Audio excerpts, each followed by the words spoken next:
This is RTV6 News at 11, working for you.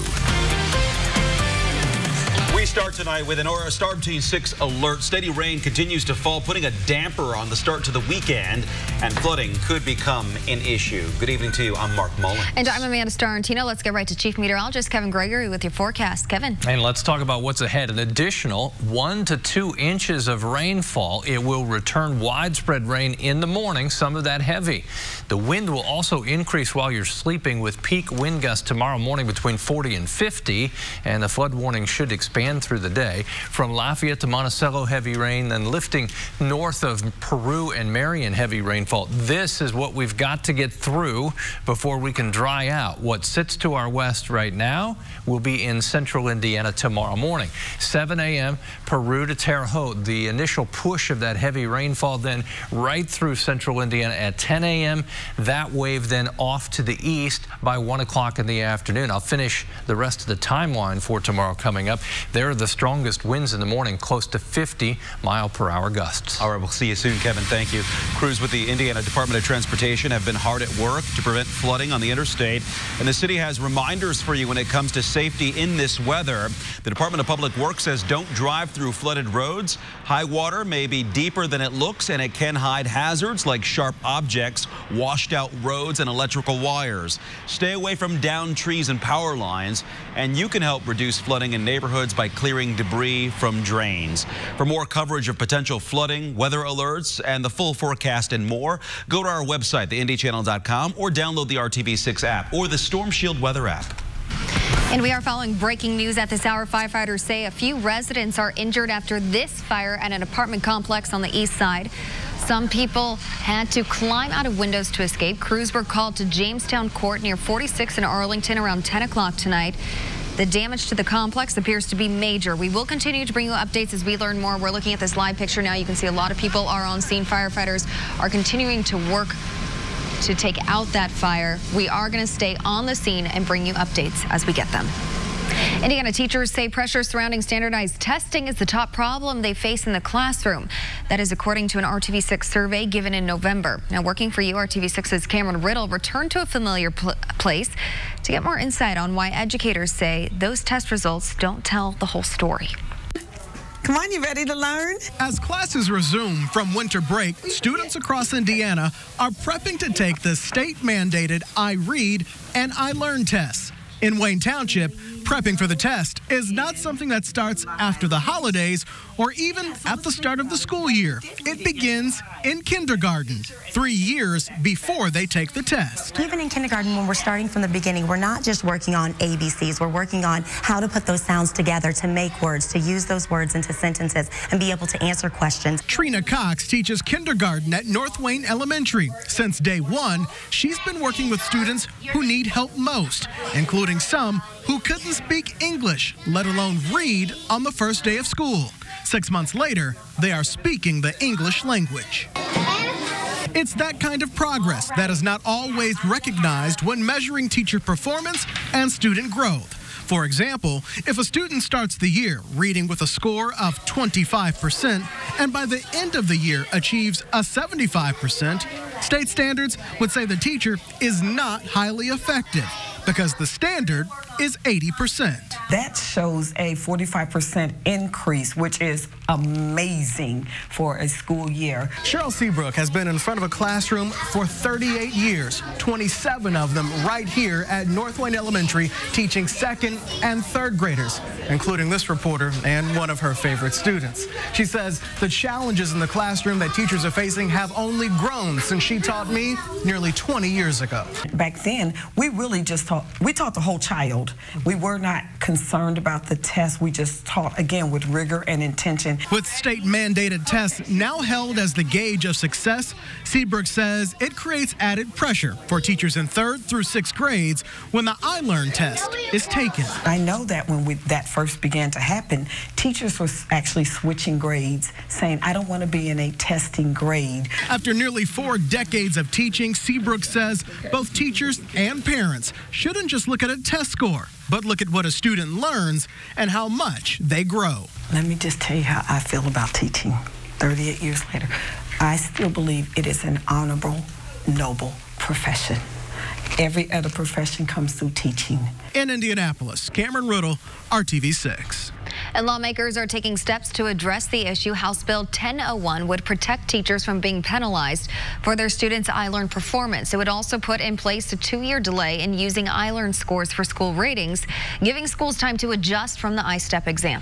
Indigo has fired a driver involved in a fatal wreck on New Year's Day. A city bus and a car collided near East Michigan Street and North Davidson Street downtown.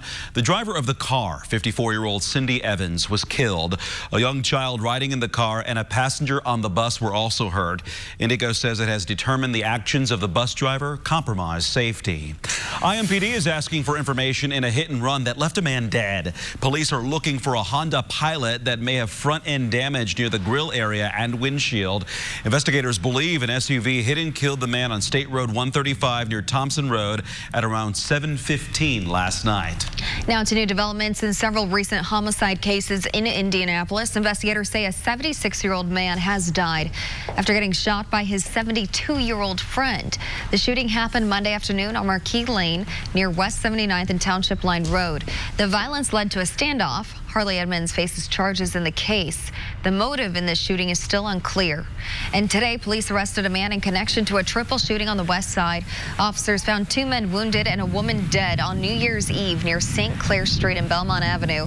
23-year-old Christopher Barksdale faces murder and attempted murder charges. And we have learned a woman killed yesterday was found dead inside an apartment on the west side. Police were called to a complex on Westmore Drive near West 10th Street and North Girls School Road Thursday morning. Investigators say she was shot to death. A facility that helps local law enforcement agencies work together to solve crimes is getting national attention. The Crime Gun Intelligence Center has tested thousands of guns, leading to hundreds of arrests. The crime lab pieces together the evidence left behind every time a gun is shot. Several agencies contribute to the center. IMPD says that collaboration is critical. Last week, Fishers Police Department recovered a gun that was used in one of our 2013 homicides. And we got that information back quicker. That's not information we have gotten back in a timely manner under the old way of doing things. This really is a game changer for the city of Indianapolis and Marion County and for our partners in the surrounding counties. Other cities across the country have shown an interest in this effort. Do you think Indiana schools should be required to put signs like this in classrooms? Why that could become a reality? He's a hero to me always, but he's definitely a hero to me now for that day, what he did. Not just proud, but thankful to be alive. How an annual event in Zionsville helped a 4-year-old boy save his family in an emergency. And days, weeks, and even months may pass. When you reach out for help, RTV6 never stops working for you. At what point is it going to be serious enough to make something happen? It's a concern we first reported in November of 2018 after several crashes at State Road 13 and State Road 67 in Fortville. Fortville police report 12 more crashes here in 2019. The project was delayed because NDOT thought it needed to acquire land. The design phase later showed there wasn't a need. So then contractors started bidding on the project in March of 2019. You guys did an update on the story back in August saying that the project would be completed in 2 to 3 weeks, and here we are in the 1st of January and still no stoplight. New black poles, wiring, and signs were added, but the traffic signals have not been installed. I followed up with NDOT to find out why it's taking so long to get the traffic signal installed here. A department spokeswoman tells me they are waiting on the contractor to get the supplies they need for installation. Residents on Indy's south side say they have been working to get the halfway burned down house on the corner of Harlan and Kelly Streets torn down for years. A spokesperson with the city of Indianapolis says the house is set to be added to a bid list for properties that need to be torn down. An exact date has not yet been given, but the bid list being put together is for the first quarter of 2020. At Ashley Home Store, this is home. This is RTV6 News at 11, working for you.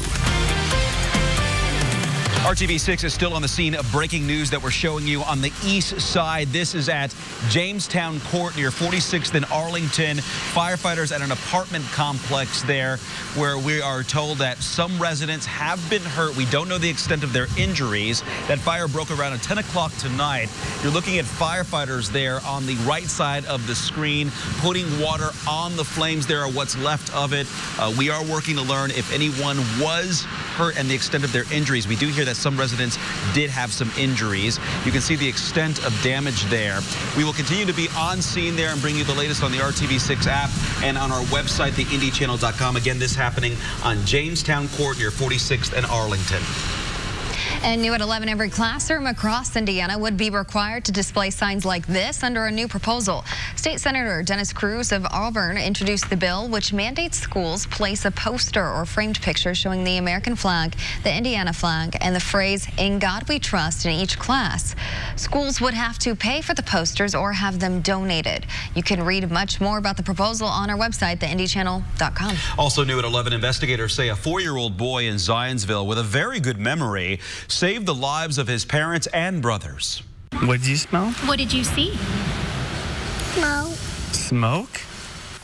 Connor Minarick woke up early Wednesday morning and smelled smoke. He woke up his parents and siblings and they evacuated before the smoke alarms even went off. Connor's parents say he learned what to do in a fire emergency at the annual Zionsville Fire Department pancake breakfast last October. We thank our graces every day that Connor was able to know what to do and come and tell us.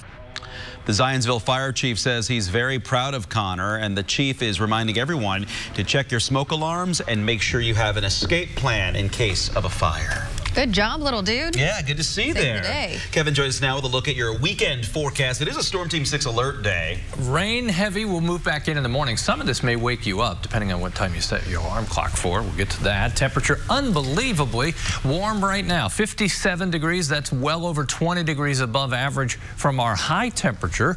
Will be just as mild in the morning. North of Lafayette to Monticello, Logansport, Peru. This is lifting toward Michigan, leaving central Indiana. There's plenty of rain to come in back behind it, though, and a cold front sits to our west. That will be the mechanism for more thunderstorms tomorrow and then eventually deliver the colder temperatures. Let's talk about rainfall potential. Of course, there'll be some isolated higher amounts than this, but generally 1 to 2 more inches of rain expected as we go through the next 24 hours. The wind is strongest overnight through the mid-morning hours. Even when it calms down a little bit, still we'll have 40 to 50 mile per hour gusts. I do anticipate some power outages with the ground so saturated it's easy to topple some trees, but just sustained gusty winds like that seem to create some power issues. During the day tomorrow, temperatures are warmest early in the day.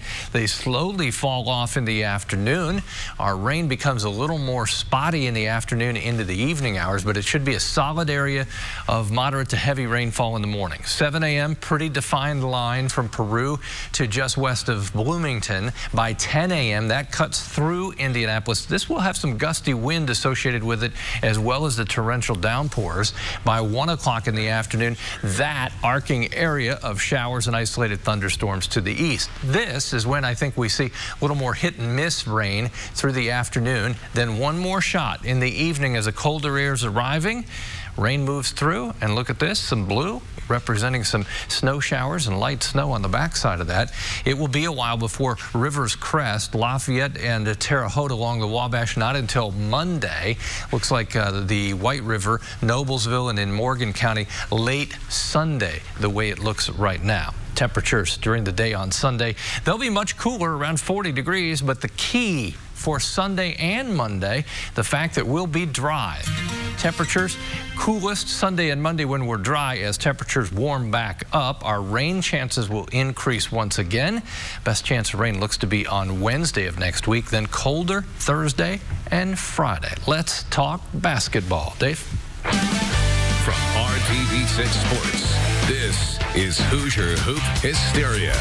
Here we go. Well, it started Fishers, fourth-ranked Tigers hosting Pike. Fisher, the big start, digging it out there. Tigers the other way. Nice passing. Dominic Castellani with the finish. Tigers up 8. But Pike slowly chipped away at this thing and then took the lead the third. Ryan Conwell drains the triple. Red Devils up 1. And then, watch this, Pike opens it up with the fourth off the steal. Nice play. John Luden finish on the other end and 1. Pike, the really nice road win, 63-54 as they improve to 9-2. Fishers falls to 12-2. Good evening to you. Welcome to another round of Hoosier Hoop Hysteria. Week 5 if you're playing the home game, and it may only be early January. Already some pretty good matchups in the mix, including a couple of undefeateds. 8-0 Warren Central hosting 8-0 Lawrence North. Big games deserve big celebs, and that is Macho Mike at the game. 71 years old, still going strong. Warren, the white unis, Elijah Ray with the drive. Warriors up 3. Back comes Ellen. This is Tony Perkins way up top. He's pumped. Game tied at 41 in the third quarter. Back to Dub C. Hunter Jackson drives a left-hand hoop and harm. Back and forth we go. This is a great game. Shamar Avans, 3-ball corner pocket. Game tied at 51. And guess what? We're going to overtime. Warren coach Garrett Weininger, he's 28 years old. Jack Kiefer, 78 years old. He's got a few years on him, but Kiefer gets his guys going to the extra session. Omar Cooper Jr. with the lay-in. Free throws down the stretch. LN gets the 59-55 win in overtime. They're down 9-1. 9-0, rather. Here's Jack. I thought they played a tremendous game. I thought they out-hustled us early. I thought they took our best shot at everything we did, and they stopped it. But our kids didn't quit, and that's what made us the victor, I guess. We just kept going at them. A big dub there. Lawrence Central's only loss came to LN. Tonight, the Bears hosting HSE. Royals working into the big man, Mabor Majak with the sweet little hook shot, something he's been developing over the years. And guess what? If it worked once, why not try it again? This time, though, Dre Davis rips it away, going the distance, left-handed lay-in. LC look pretty good tonight, as they have really all season long, getting ready for the county tournament next week. Nigel Pack from the corner, another 3 for LC. And then, oh my, Dre Davis. LC wins at 76-64. Bears improved to 10-1. Get another one in from the mix. Cedar Grove going to Carmel. Ryan Osborne. Just one senior on the roster, but youth was served tonight. Carmel in white far side. That's the sophomore Pete Suter. Baseline drive. Scores on the hanger, and the Hounds are up 5. And then you get a run in the second, working around. Jackson Jansen, the lone senior, knocks down the 3-ball. Carmel by 9. Next time down, why not? Another wide open shot. Will Leary with the 3-ball. Cedar Grove made a run in the fourth, and Carmel hangs on 53-44. They're now 6-3. Got a big one at Westfield tomorrow night. Well, January brings a long list of midseason tournaments to the schedule. Tonight, it's the finals up in Madison County. Brad Brown made the trip up to Alexandria, where a trophy is on the line. A lively crowd were treated to an equally lively game on Friday night at Alexandria. Early on, shots falling from outside for both teams. Jamison Dunham hits a 3 for Pendleton Heights. And at the other end, the Tigers answer with a triple from Jagger Orrick. Game was even up midway through the first quarter. Pendleton would find an edge in the second quarter, and big man Tristan Ross, he led the scoring with 13. The Arabians built a 10-point lead and were up 5 at the half. Alexandria turned up the pressure in the third. Cade Vernetti with 3 of his 10. The Tigers turned it around, took a 4-point lead to the fourth quarter. Pendleton Heights did not hit a field goal in the entire third, but they stayed close, retake the lead. Darvik Black drives and scores. He had 11. Tied at 40, minute to go. Rylan Metz with the steal for Alexandria. Takes it down, hits the floater. Another turnover and some late free throws would close it out as the Tigers take the Madison County title on their home court, 47-44. You were down 10 early. What kept you guys in it tonight? Just our toughness. We were tough. We've been practicing as hard as we can last probably 12 practices. We got our butts kicked a few times, and the JV team helped us in practice, and that's what it was, the JV team and toughness. The earlier game saw LaPel take an early lead against Anderson, and the Bulldogs would keep it going on their way to a 74-70 win in the consolation game to take third place. In Madison County, Brad Brown, Hoosier Hoop Hysteria. Oh, good stuff, Brad. Thanks. Southside tonight, Southport hosting Franklin Central, and FC not wasting any time for Chris Byers and company. Working around, it's Mason Gonzalez with a 3. Southport, White Unions, watch a little dribble, drive, and dish. Anthony Ball, the recipient of that one, but FC with a big lead at the start and hanging on from their pick and roll. Jalen Hook with the flush. FC wins at 71-63. Flashes improved to 8-2 under first-year head coach Chris Byers. Well, crazy set of circumstances for the Pacers tonight. I mean, who thought that they would play, and they didn't. Domas Sabonis, no-go with a sore left knee. Malcolm Brogdon had strep throat. The Bulls, well, they could use any help they could get, and they got some as well. It's Chicago tonight. Domas out, Malcolm out. Nice job by the guys to adjust, beginning with Miles Turner. A rare take down the lane. Turner with team high 27 points, 14 boards, and get Miles crashing the boards. This is a much different team. And they had, of course, T.J. Warren, 25 grand lighter in the wallet after that fine from earlier in the day. He responded, though. How about, yes, Aaron Holiday down the lane. Got to show you this, Joe. Jakar Sampson got a rare start, and this is what he did with it. Boom! Pacers win 116-105. Back home Monday, and hopefully healthier to host the 76ers. And some college hoop tonight.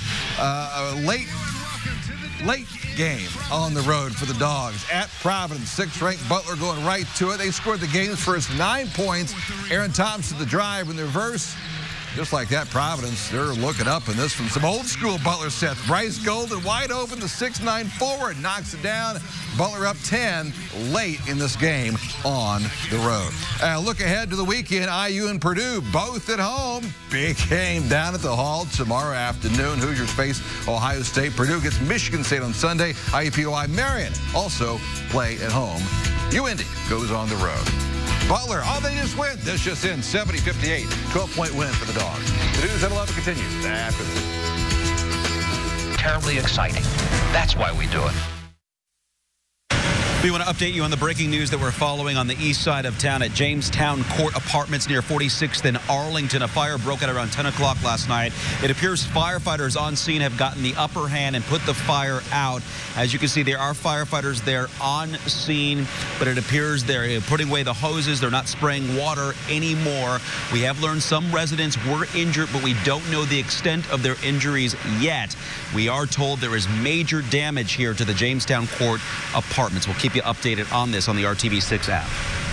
Now to hiring Hoosiers, an RTV6 initiative connecting you to career opportunities. LinkedIn has released a new list of skills that are trending in job postings for 2020. Emotional intelligence and relationship building and those sorts of soft skills are something that really people in your professional community can vouch for you. Emotional intelligence is new to the top 5 this year. The others that make the list are creativity, persuasion, collaboration, adaptability. Those are considered soft skills. When it comes to hard skills, blockchain is new to the list. That deals with how data is stored and shared.